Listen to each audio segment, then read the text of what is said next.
Uma visita a um mercado mostra que o Brasil tem uma das maiores diversidades alimentares do planeta. Legumes, frutas, verduras e grãos capazes de encher os olhos e o estômago dos mais exigentes e fazer a felicidade de qualquer nutricionista. Isto sem contar a vasta oferta de carnes, aves e peixes. No entanto, os hábitos de alimentação dos brasileiros nem sempre são corretos, muito por conta de mitos alimentares, o que pode e o que não pode ser consumido, e o que deveria servir de alimento diário. Dietas nem sempre são muito eficientes. E o tema do programa Olho Clínico de hoje são os mitos alimentares. Para isso, nós convidamos a professora Helena Simonari Loureiro, ela é professora de nutrição da Universidade Federal do Paraná. Professora Helena, muito obrigado pela sua presença no nosso programa. Professora, como nascem os mitos alimentares? Olha, os mitos eles podem ter a origem desde um padrão alimentar que está na moda no momento, né, até uma questão que já venha bem mais antiga de pai para filho, uma coisa que vem ali de tradição naquela família, né, ou tradição no local de onde essa família é originária. Se nós pegarmos, por exemplo, um mito histórico, eu não sei até que ponto ele é mito, mas, por exemplo, comer manga e ingerir leite. Isso é um mito que quase todo mundo conhece. Esse é um tabu alimentar que vem lá da época dos escravos, onde nós tínhamos ali senhores de escravo que tinham ali árvores frutíferas, que manga, por exemplo, a mangueira é uma árvore que é bastante comum na região sudeste e nordeste, que era onde tinha a maior parte de trabalho escravo, né? E alguns senhores de escravo, eles também tinham uma situação de serem criadores de gado, leiteiro, por exemplo, ou gado de corte. E então, eles criavam o tal mito, né, o tal tabu, que se você chupasse a manga e tomasse leite, que você morria. Hein? Se chupasse a manga e fosse tomar o leite, podia morrer. Né? E eu tive algumas colegas da época de faculdade que participaram já numa fase final do projeto Rondon, que foram para o Nordeste, uma região que tinha um alto índice de desnutrição, tinham cabras que forneciam leite, tinham mangas, né? E ninguém tomava uma coisa e outra porque eles não tinham noção de quanto tempo depois de chupar a manga podia tomar o leite, então acabavam não comendo nenhum dos dois alimentos que seriam adequados para melhorar esse estado de desnutrição pela fonte proteica importante que é o leite de cabra e a fonte de vitamina A, que é a manga, para evitar inclusive a cegueira, né? E ninguém comia o alimento. Elas tiveram que fazer numa sessão para a comunidade um frappé. Pegaram o leite de cabra, a manga, bateram e tomaram, para mostrar que não morriam se comessem aqueles alimentos. E ainda hoje esse tipo de mito persiste? Mistura de alimentos, melancia. Melancia é uma fruta que ela é muito mal vista pelas pessoas. As pessoas têm receio de misturar melancia com outros alimentos. Não, comer melancia, tomar o vinho em seguida, né? Tem um pouco isso aí. Talvez seja um pouco estranho. Na realidade, para algumas pessoas, os alimentos da família da melancia, né? A melancia, o melão, o pepino, eles têm um processo de dificultar um pouco a digestibilidade. Algumas pessoas comem e se sentem mal, né? Não conseguem fazer a digestão adequadamente durante o dia. Então, eles começam a criar coisas, né? Isso pode ser uma situação que aconteça, por exemplo, comigo, não aconteça com você. Né? Então, vai muito de acordo com o processo de digestão de cada um de nós.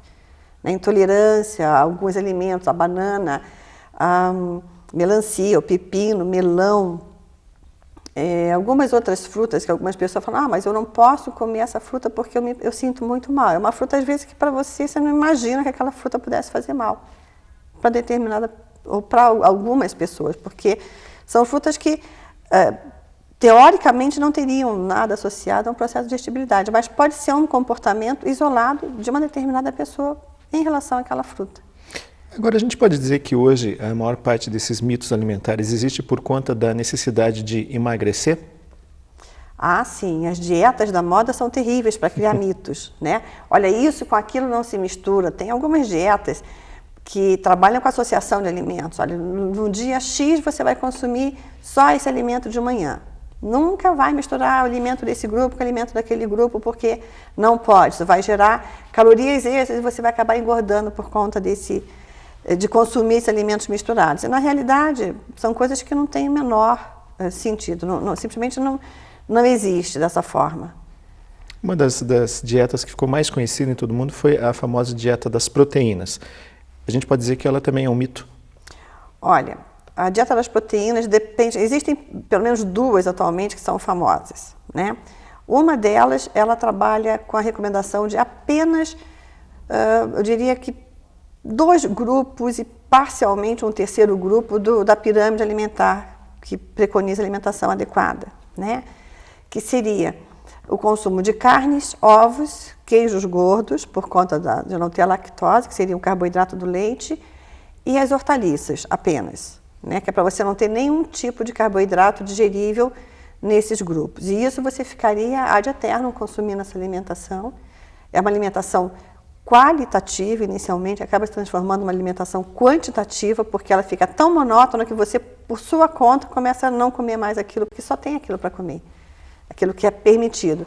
E aí você vai enjoando e acaba consumindo menos. Se no início você achava, poxa, legal, vou comer meio quilo de carne, e até poderia realmente consumir ou até mais, no final você está consumindo menos, porque já não aguenta mais só comer carne, né? Porque cria uma situação de monotonia alimentar. A outra que existe, ela trabalha como etapas. Então, determinado período você só pode consumir alimentos daquele grupo, mas já libera alguma coisa do grupo da carne extra, que seriam as leguminosas e oleaginosas ali presentes naquele grupo. Então, você já tem uma situação um pouco mais de permissão na diversificação dessa alimentação. Então, você já não tem tanta restrição. E também depois, no final de 2 semanas, você já começaria a ir gradativamente inserindo outros alimentos. Então, é uma dieta que você leva um período maior fazendo sem enjoar de fazer aquela dieta. Então, cria um mito, né? Cria o mito de que o carboidrato é ruim. Porque o carboidrato, na realidade, é o nutriente que nos fornece energia imediata. Então, todos nós que precisamos de energia, que estamos com peso dentro de uma faixa adequada, precisamos ingerir carboidrato diariamente, porque ele é o nosso combustível. E aí, como você acaba proibindo, as pessoas não consomem, para forçar uma situação, bioquimicamente falando, uma situação que não estaria numa situação normal de gasto de combustível. Você teria que buscar o combustível numa outra fonte para ter aquele carboidrato. Quer dizer, o nosso corpo acaba produzindo esse glicogênio de uma outra forma, sem ser do alimento fonte de carboidrato. Mas, na realidade, não é assim que o organismo funciona. O correto seria você fornecer os carboidratos para o teu organismo utilizar como energia e você continuar fazendo as suas ações diárias, suas atividades diárias. Agora, a mitologia alimentar, ela deve criar muitos heróis e muitos vilões, e que deve ser o pesadelo dos nutricionistas. Sim, existem alguns vilões, alguns heróis. Então, as fibras são as grandes heroínas do momento, né?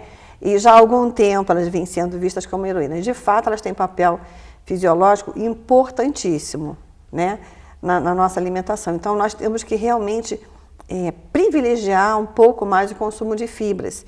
Mas o que já se sabe hoje em dia é que o nosso consumo de fibras, quem tem uma alimentação mista, normal, não tem nenhuma limitação, não está numa dieta de proteína, por exemplo, né, principalmente na primeira dieta, o primeiro padrão que eu mencionei anteriormente, tem um aporte de fibras razoável, não dentro, muitas vezes, atingindo o padrão que seria o recomendável, de 30 gramas por dia, isso para um adulto, criança um pouco menos, mas, na realidade, você, se variasse bastante a alimentação, você conseguiria atingir essa recomendação. O problema é que as pessoas acabam tendo uma alimentação muito pouco diversificada, né? Limita o consumo de 2 ou 3 alimentos do grupo das hortaliças, por exemplo, e outros 2 ou 3 alimentos do grupo das frutas, e acaba não tendo um aporte tão adequado. Tá? Então, o que a gente recomenda muito quando se fala em padrão nutricional adequado é você diversificar, consumir todos os grupos de alimentos, evitando, evidentemente, o excesso de gordura. Como é que você vai evitar o excesso de gordura? Dando leite desnatado para a criança? Não. O leite integral é necessário para a criança crescer adequadamente. Então, se você tira a gordura, você está tirando a fonte de vitaminas lipossolúveis da alimentação dessa criança. Não é adequado. Agora, evidentemente, um adulto que já cresceu, que tem uma alimentação diversificada, que às vezes até toma suplemento, né, de vitaminas, ele pode tirar essa nata, né, essa gordura do leite e partir para o consumo do leite desnatado. Por outro lado, você tem ali uma restrição alimentar por conta de, muitas vezes, hábito de trabalho. Olha, trabalho tanto que eu não tenho tempo nem de almoçar, acaba ficando ali na coxinha ou na esfirro. É claro que não é uma alimentação adequada, né, para você fazer todo dia. Eventualmente, numa necessidade, você pode partir para isso, mas uma pessoa que se acostuma a consumir pequenos lanches, lanches ricos em gordura e carboidrato simples, com certeza vai ficar com uma deficiência no aporte de vitaminas, que você tem que ter esse aporte via alimentação variada, e no de fibras também. Muito bem, nós vamos fazer um rápido intervalo e nós já voltamos com o programa Olho Clínico. Hoje nós estamos falando sobre os mitos alimentares. É só um instante.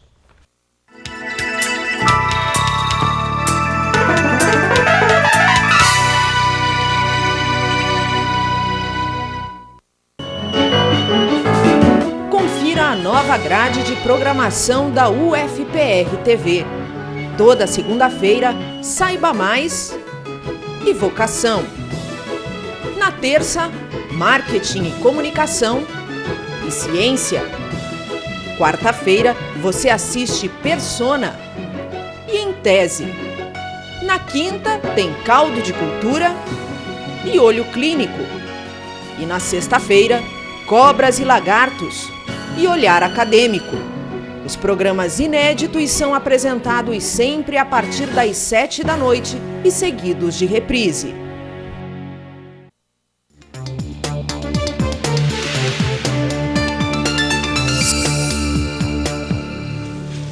Recolher lixo das casas é tratar da saúde das pessoas. Dar destino correto ao lixo é tratar da saúde da natureza.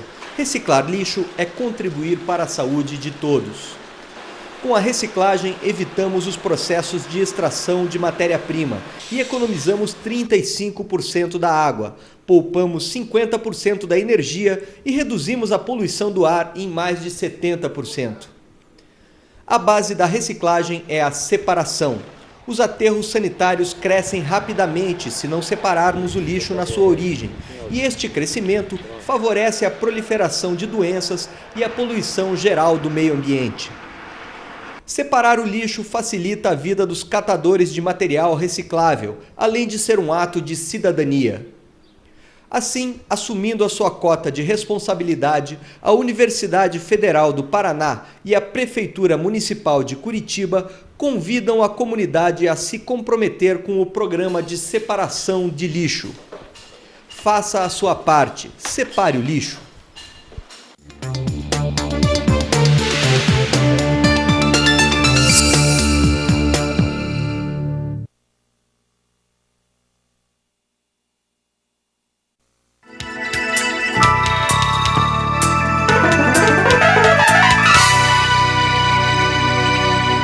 Voltamos com o segundo bloco do programa Olho Clínico. Hoje nós estamos falando sobre os mitos alimentares e eu estou conversando com a professora Helena Simonar Loureiro, professora de nutrição da Universidade Federal do Paraná.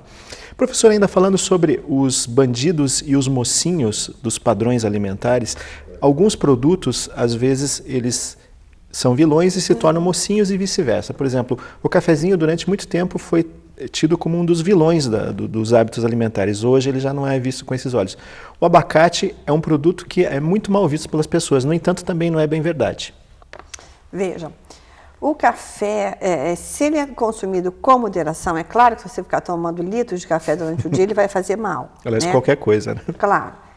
Eu costumo dizer que o símbolo da nutrição é uma balança e equilíbrio, que não é à toa, né? Que o nosso símbolo é essa balança. Bom, veja... E não é cego como a da justiça, né? E não é cego, exatamente. Então, você veja qual é a questão do café. Vamos pensar assim num cafezinho. Se você consome esse cafezinho, ele tem uma característica de ser irritante de mucosa gástrica. Então, você tem uma leve gastrite, esse cafezinho já pode estar ajudando a você ter uma sensação de mal-estar, de queimação, de desconforto quando toma.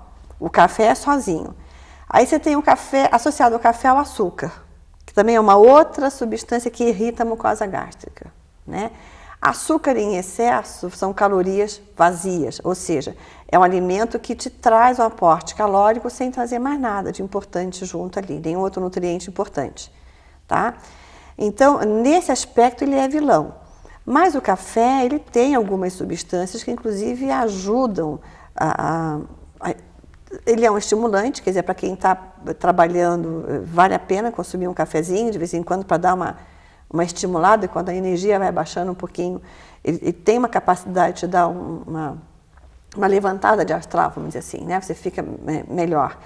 E ele tem algumas substâncias que trazem benefício também. Agora, temos que tomar em quantidades moderadas. Você não vai tomar litros de café durante o dia, porque realmente vai trazer prejuízo à saúde.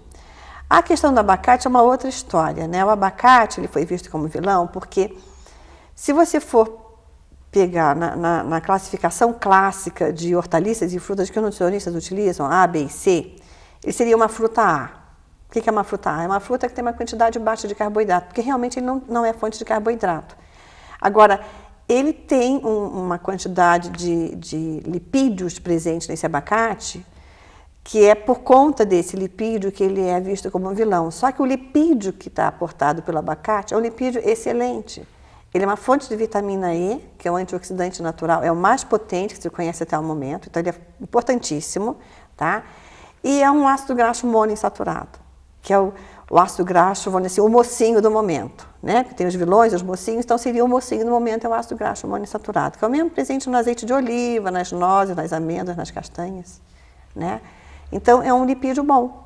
E ele é visto como um alimento que não se consome porque ele é muito engordativo, né, vamos dizer assim. E, na realidade, é um alimento que poderia ser consumido, inclusive, com uma diversidade maior, porque nós aqui no Brasil consumimos muito abacate como um creme de abacate, que é uma sobremesa, né? Coloca-se açúcar. Ao contrário do resto da América, onde o abacate é consumido na salada. O abacate, exatamente, está no alimento salgado. Né? Então, ele pode ser realmente utilizado em saladas, quer dizer, ele poderia ser mais utilizado na nossa alimentação, inclusive por crianças, né? Porque é um alimento de textura muito macia, então é um alimento que a criança normalmente aceita bem. Mas não acostumar a criança a consumir o abacate com açúcar. Porque açúcar é uma questão de hábito. Você acostuma e você depois para largar é mais difícil. É igual o sal. Né? Você vai tirar o sal de uma dieta para o hipertenso, é muito difícil, eles são muito resistentes. Porque, claro, está acostumado com um patamar de sal alto. Na hora que você vai abaixando esse patamar, ou que você tira totalmente, ele sente. Né? Então, o correto seria que nós todos nos acostumássemos a consumir sempre alimentação com o mínimo de sal possível. A senhora falou em crianças, deixa eu puxar um outro assunto. Nós temos um mito de que a criança gorducha é uma criança saudável. Isso hoje já está se provando que não é verdade. Não é verdade. A gente sabe que algumas crianças estão apresentando níveis séricos de lipídios muito altos e já também desenvolvendo diabetes por conta desse excesso de peso. Né? O que acontece com a nossa criança hoje em dia? Ela está muito mais sedentária do que a criança de 3, 4 décadas atrás, que brincava muito mais, né, com atividade física, né, brincadeira de pique, eu sei lá, outras brincadeiras, jogar bola, subir em árvore. Brincar na rua. Brincar na rua, né, interagindo com outros colegas. A nossa criança hoje em dia está fazendo o quê?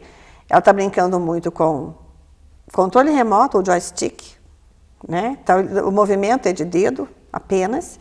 Né?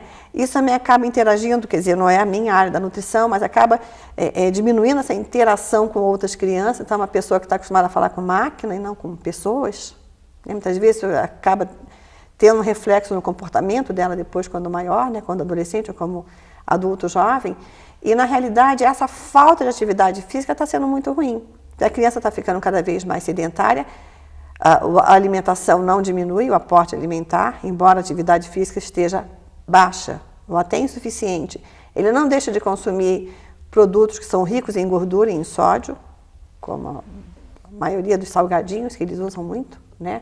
Bolacha recheada cheia de ácido graxo trans, que traz prejuízo para a saúde, e sedentarismo. Então, isso é uma combinação bombástica. Agora, até que idade aquela criança rechonchuda é considerado normal? Até que fase? Porque um bebê rechonchudo é muito bonito. Veja, essa situação de até que idade o rechonchudo é normal depende muito. Depende de como está o ritmo de crescimento dessa criança em função da alimentação que essa criança vem fazendo. Então, se é uma criança rechonchuda que está só com leite materno, é uma situação. Se é uma criança rechonchuda que está com leite materno ou que não está mais com leite materno, está consumindo leite maternizado, que a gente chama, e outros alimentos, aí a gente tem que se preocupar. Quer dizer, possivelmente essa introdução de novos alimentos não foi adequada e está sendo excessiva para essa criança. Aí temos que estar realmente alterando esse hábito alimentar dessa criança. Professora, mudando agora um pouco de assunto, com relação à forma de comer. Existe um mito de que nós, brasileiros, comemos mal porque nós misturamos muito as coisas. Até onde isso é verdade, até onde isso é mito? Veja, depende da mistura, né? Se você consome todos os grupos alimentares, independentes, quer dizer, ao longo das 3, 4, 6 refeições que se faça por dia, o ideal, segundo o Guia Alimentar para a População Brasileira, é de no mínimo 3 refeições por dia. O café da manhã, o almoço e o jantar. Com inserção de pequenos lanches aí intermediários, né? Até para que você não consuma um grande volume de alimentos em cada uma dessas refeições. Bom, então, mistura. O que seria uma mistura inadequada? Você pegar alimentos de um mesmo grupo e concentrar numa refeição. Exemplo. A gente pode colocar uma churrascaria como uma aberração nesse caso? Olha, eu não sei se seria uma aberração, mas se você for pensar em tudo que as churrascarias hoje em dia disponibilizam, né, realmente tem uma grande quantidade. Massa, sushi, tudo. Massa, sushi, um monte de carne. Bom, eles já começam, a grande maioria já começa pondo na própria mesa ali para você ter acesso fácil. Uma polenta, né, o arroz, banana a frita, batata, milanesa. a banana já seria uma fruta, né, mas enfim, batata frita. Então você tem ali 3 alimentos do mesmo grupo, que é o grupo das massas e dos cereais, que na realidade a gente tem que consumir em maiores quantidades, mas não há necessidade que a gente consuma todos na mesma refeição, tá? Associada a isso vem uma grande quantidade de carne, né? E associada a isso, o que é pior, que eu acho, que é aquele conceito que se tem assim, bom, se eu estou pagando, eu vou comer, né, proporcional ao que eu estou pagando. Aí você tem muitas vezes numa mesa homens e mulheres, e os homens acham que as mulheres têm que consumir na quantidade que eles consomem, porque estão pagando, mas assim vocês dão prejuízo, porque vocês não comem o que a gente come. E a coisa não é por aí, né? A mulher realmente, ela tem um porte físico menor, ela consome menos alimentos. E se ela não comer, ela vai ganhar muito mais peso, porque ela tem muito mais disposição para fazer reserva com tecido adiposo do que o homem, porque o homem tem uma massa muscular maior, porque isso está geneticamente condicionado ao sexo masculino, né, ao gênero masculino. Bom, então, tem uma série de mitos errados. Se eu estou pagando e se você não come, você vai dar prejuízo. Muitas vezes eu brinco que eles deveriam instituir a porção mulher ou porção feminina, né, que seria tarifa uma quantidade. Feminina. Tarifa feminina, entendeu? Não tem muitas vezes criança, tá? Então, criança e a feminina, porque as mulheres, elas acabam consumindo menos do que os homens mesmo, né? E aí fica aquela coisa, mas a gente está pagando a mesma coisa para mim e para você, quer dizer, um homem e uma mulher, e você não come tanto? Ora, bola, a gente não tem que comer tanto assim, até porque a gente não consegue comer tanto, né? Então tem assim uma série de mitos, então, desde quando você está pagando, se é homem, se é mulher, até o que se coloca na mesa. É claro que a ideia é disponibilizar um pouco mais de diversidade de alimentos para que você tenha opções de escolher um pouco mais. Mas aí a pessoa vai com aquela ideia, né, de que se está ali, se eu estou pagando, tem que comer tudo aquilo. E a coisa não é bem por aí. Professora, nosso programa está terminando, mas para encerrar, aquele mito também da refeição à francesa, que é a entrada com uma salada, o prato principal, depois a sobremesa e um queijo, é realmente uma fórmula ideal? Olha, além de ser chique, né, eu acho ideal, porque esse é a francesa, você acaba se servindo de porções menores, não tem aquela quantidade de alimentos que você vê ali. A gente vê muito isso, por exemplo, em festa, né? Quando o buffet é livre, as pessoas, todas elegantes, estão com um prato na mão, se servindo, né? Se serve muitas vezes uma quantidade exagerada de alimentos. Quando você tem ali uma opção, a francesa ou a inglesa, que a gente chama de empratado, que já vem a coisa porcionada, você come. O famoso PF, é o prato feito, é o prato... mas você sabe mas que é... com moderação. Que vem naquela quantidade. Quer dizer, se você está muito... acima do que está o teu normal, você reduz, você não precisa comer aquilo tudo. E não é feio deixar a comida no prato, como a gente aprendia lá com as mães, as avós, olha, é feio que as pessoas servirem, você tem que comer. Também não é assim, eu acho que você tem que ser educado e falar, olha, muito obrigada, mas eu não quero, né, consumir isso aí. Não é o caso de uma festa, como eu estava falando agora, mas numa situação de visita, de você estar visitando uma tia ou um parente, eu acho que você tem que ter liberdade de falar, olha, obrigada, mas eu não quero comer. Muito bem, professora Helena Simonar Loureiro, professora de nutrição da Universidade Federal do Paraná, quero agradecer muito sua presença no nosso programa. Por hoje, o programa Olho Clínico fica por aqui. Se você tem críticas, comentários, sugestões ou quer mais informações a respeito desse tema, escreva para a gente. O nosso e-mail é olhoclinico@ufpr.br. Agradeço muito sua audiência e até a nossa próxima edição.